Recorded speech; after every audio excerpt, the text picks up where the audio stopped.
자, 우리가 전 시간에 지금 손익계산서에 대한 내용들을 배우셨어요. 그래서 손익구빙이 어떤 내용들이 중요하다고 하는지 또 관련된 거 여러분이 기억하셔야 될 거 제가 잠깐 설명을 해드렸는데, 여러분이 급수가 올라갈수록 지금 여기 보이시는 여기 판관비하고요, 이 판관비에 관련된 이 계정들과 그다음에 영업의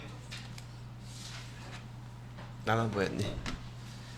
영업의 비용에 관련된 계정들을 구분하는 것들이 시험 문제 자주 등장할 겁니다. 그래서 여러분들은 그 계정을 갖다가 암기해 놓으시라는 것 여러 번 말씀드렸던 것처럼 구분하기가 용이하고 바로바로 해결할 수 있기 때문에 제가 꼭 암기를 해주세요 라고 설명을 해 드렸었어요.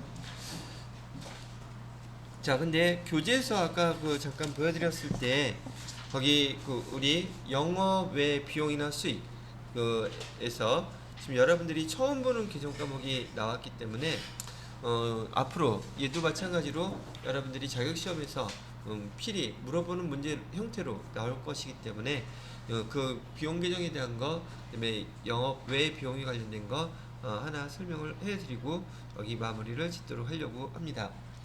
자, 화면에 보시게 되면은 앞으로도 마찬가지로 여기 판관비하고 영업의 비용 구분하는 규정이 자주 나오니까 얘는 판관비를 다 암기할 필요도 없고 영업의 비용도 다 암기할 필요가 없는데, 영업과 관련이 있는가 없는가 걔를 주안점으로 비용을 갖다가 판단하시면 된다고 제가 말씀을 해드렸답니다. 자, 얘는 됐고요. 아까 제가 교재에서 봤던 내용 중에서 이런 계정이 있었어요. 자, 여기다 한번 복습하는 차원이니까 자꾸 써봐야지 되겠죠? 자본 계정에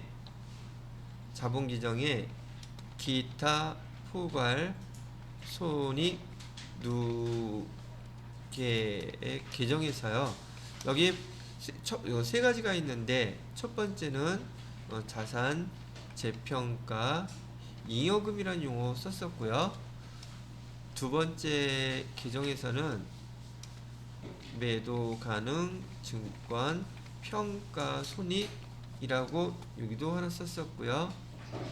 그다음에 세 번째가 해외 자산 환산 손익이라는 계정을 썼단 말이죠.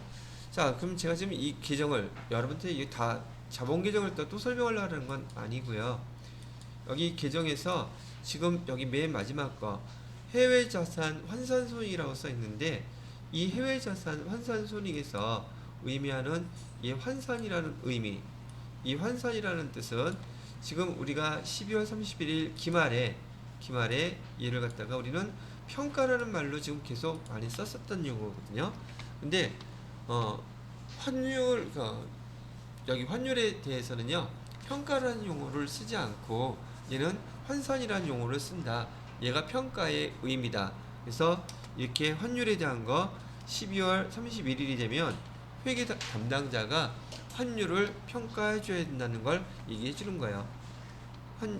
환율이 이 환율 평가를 해 주는 걸 우린 외화 자산에 대한 환산이란 용어를 갖다가 이렇게 쓴다는 얘기예요.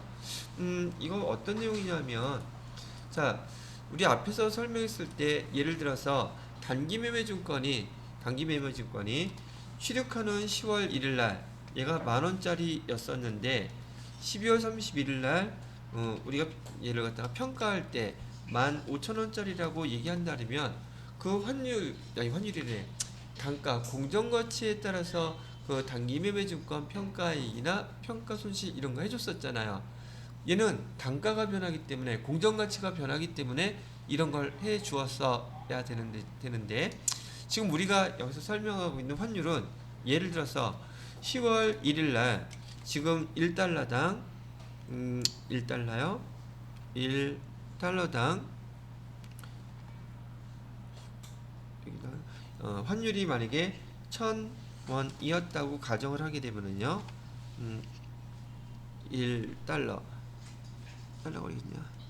이렇게 1달러당 환율이 1,000원 이렇게 했을 때 우리가 원화로 계산하는 금액과, 그 다음에 12월 31일 날 지금 1달러당 1,100원이라고 이렇게 계산했을 때 원화로 계산하게 되면 그 원화의 값어치가 바뀌더란 얘기죠.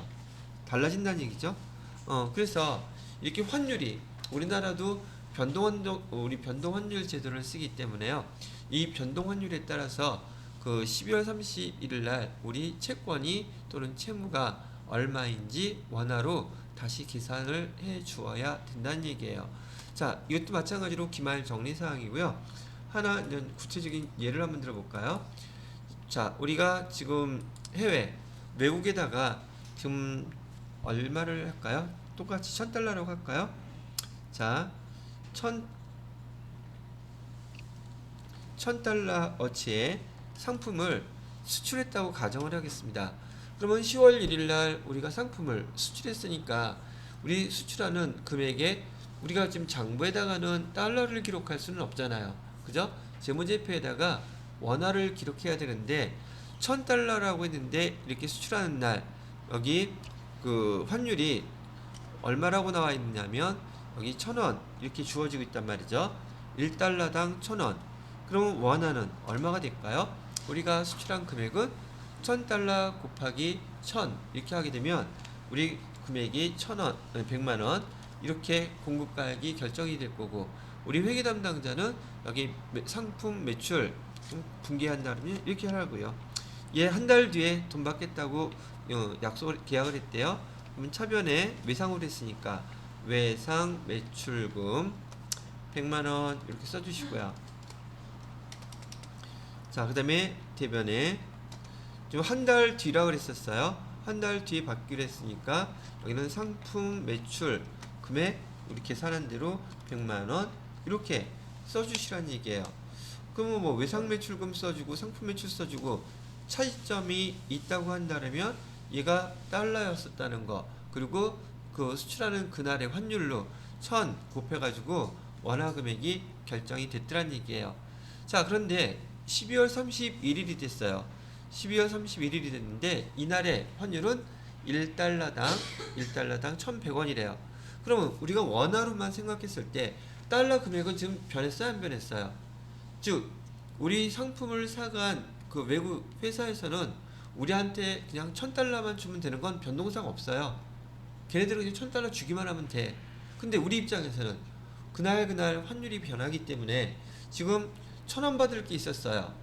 저기 우리 원화로 1,000원 받을 게 있었는데 1달러당 계산해보는 거예요. 1,000원 받을 게 있었는데 어라 12월 31일 날 됐는데 아직 돈은 못 받았어요. 근데 평가를 해보니까 지금 1,100원이라고 한다면 지금 1달러당 내가 100원을 더 받게 됐죠. 지금 달러는 변동상 없다 그랬어요. 그냥 원화 가치상으로 내가 지금 저기 수출했을 때는 1,000원 근데 12월 31일 현재는 1,100원 이렇게 됐다니까 거기 1달러당 금액만 비교해 봤을 때 100원을 더 받게 됐더란 얘기죠. 그러면 지금 우리가 외상물출금 받을 금액은 지금 아직 돈은 못 받았어요. 받을 금액은 12월 31일 현재로는 얼마라는 뜻이에요? 그럼 이렇게 계산하라는 뜻이죠. 지금 앞에 1,000달러인 거 수출한 거 금액 얘는 변동사항 없어요. 그런데 지금 환율이 얼마로 됐어요? 1,100원으로 돼 있죠. 왜 이래? 1,100원 이렇게 돼 있다 보니까 실제로 우리가 지금 12월 31일 현재 받아야 될 금액은 10만원 이렇게 표시가 됐단 말이죠. 그러면 10만원만큼 더 지금 외상 매출금이 증가한 거죠. 그랬을 때 차변에다가 외상 매출금이 얼마가 더 증가했어요? 10만원이 더 증가했죠? 이렇게 써놓고 대변에다가는 뭐라고 쓰느냐 12월 30일 날 실제로 외화라는 달러가 왔다 갔다 하지 않았죠? 그때 쓰는 용어는 외화 환산 이익이라고 이렇게 쓰시는 거예요. 10만원 이렇게. 그래서 지금 여기 처음 외화 환산 이익이라는 용어가 지금 등장을 했어요. 요 용어하고 여러분이 두 가지를 배워야 되기 때문에 우선 외화 환산 이익 지금 외화 환산자가 들어간 이익은요, 얘는 반드시 12월 31일만 쓸 수 있는 계정이라고 기억을 하셔야 됩니다. 아까 얘기했던 것처럼 여기서 얘기하는 이 환산이라는 용어는 12월 31일 날 여기 평가의 의미이기 때문에 다시 한번 외화 환산 이익 또는 외화 환산 손실은 12월 31일 날 환율에 대한 차이로 쓰는 계정이다, 이렇게 기억을 하시라는 얘기예요. 자, 그러면 이익이 나는 경우를 한번 설명해 드렸으니까 반대로 환율이 떨어진 경우도 한번 설명을 해 드릴게요. 자, 이번에는 환율이 1,000원이었던 게 아니라 이번에는 900원이었다고 가정을 하겠습니다. 그때는 어떻게 기록할까? 자, 1,000달러 우리가 거래처로부터 받아야 되는 건 변동사항 없어요. 그리고 환율이 만약에 900원이었다면 그럼 우리가 받아야 될 금액은 얼마가 될까요? 90만 원이 됐었겠죠? 그럴 때는 회계처리 어떻게 하면 돼요? 이런 경우에는 오히려 우리가 외상매출금 10월 1일 날 100만 원 받을 게 있다고 표시해 놨었는데 외상매출금이 90만 원이면 지금 10만 원이 줄어드는 거죠. 그래서 외상매출금은 10만 원 이렇게 빼주시고요. 오히려 차변에다가 이제는 얘도 마찬가지예요. 환율 때문에 차이가 났기 때문에 차변에 외화 환산 손실 이렇게 해서 여기다가 10만원 이렇게 써주시는 거예요. 계정의 명칭이나 환율만 좀 다를 뿐이지 여기 우리 저기 뭐죠 12월 31일 날 그 단기매매증권 평가했던 방법하고 똑같아요. 계정만 달라요. 그 용어도 오늘 처음 배운 용어가 나왔으니까 12월 31일 날 쓰는 계정이라고 제가 얘기해 드렸죠. 어떤 계정? 외화 환산 이익이나 외화 환산 손실 요 계정은 이렇게 평가하는 겁니다 라고 얘기를 해 드렸어요. 어려워요? 한번 들어두세요 그냥. 나중에 또 계속 할 거니까.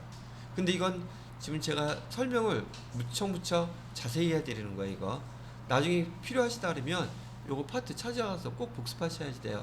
물론 해당되는 문제가 나오면 그때 또 설명해 드리겠지만, 자 이번에는 여기 손익계산서 계정 마무리하면서 영업과 관련 없어요. 그래서 영업 외 비용이나 영업 외 수익이에요. 자 이번에는 돈을 받은 경우를 한번 해볼게요.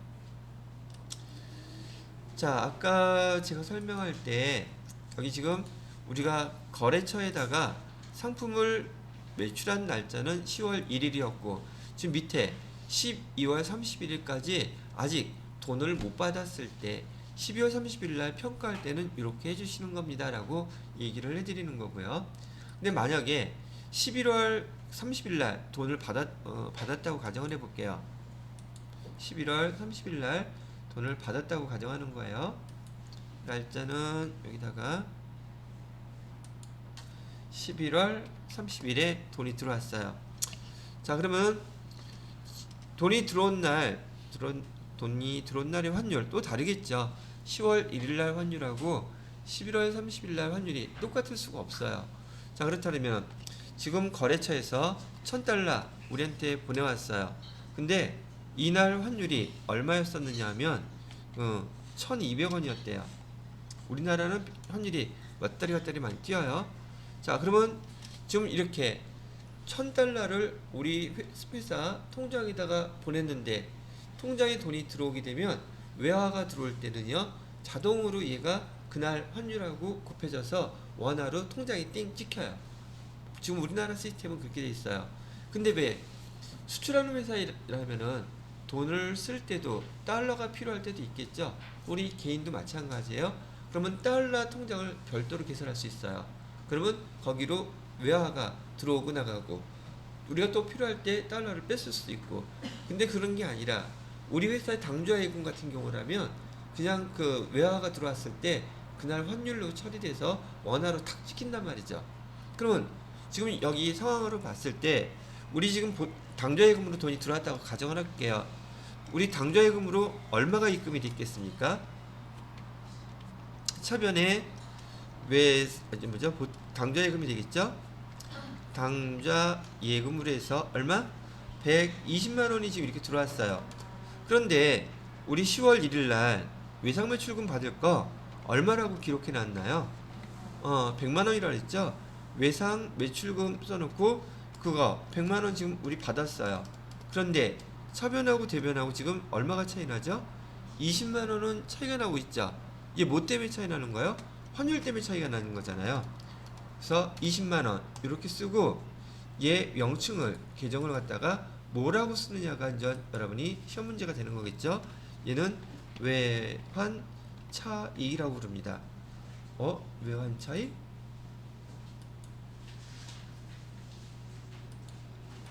자, 여기 외환 차익이라고 써 있죠.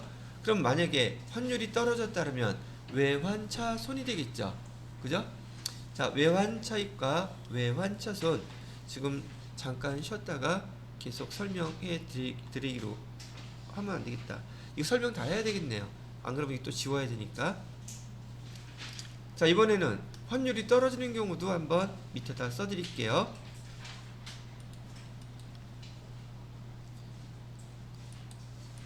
이번에도 마찬가지로 1000달러 받는 건 변동사항 없음. 그 다음에 환율이 이번에는 900원이었다고 가정을 할게요. 그러면 우리 통장에 지금 찍히는 금액은 90만원만 이렇게 찍힐 거예요. 그러면 즉 당좌예금에 입금된 금액이 차변에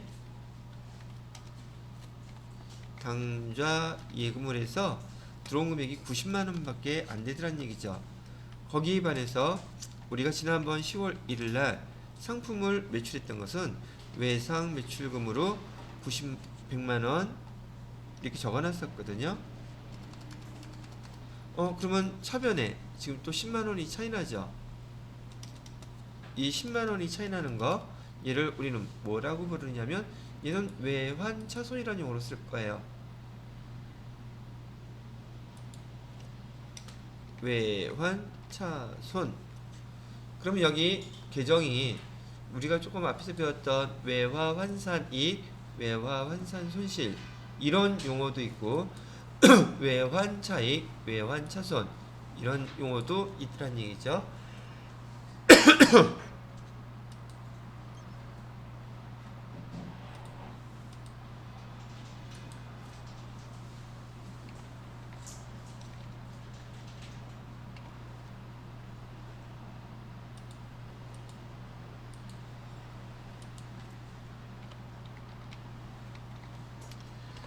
자, 됐어요. 자, 이렇게 지금 제가 저장을 해놓고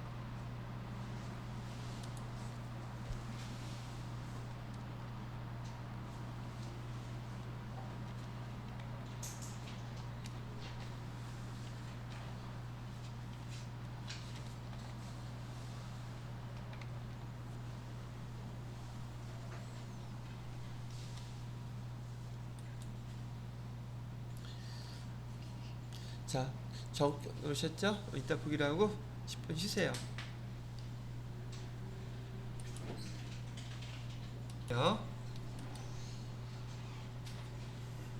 자, 지금 보시는 것처럼 지금 여러분이 환율과 관련돼서 여러분들한테 회계 1급, 세무 2급 나오는 문제는 거의 이게 대부분 끝이에요.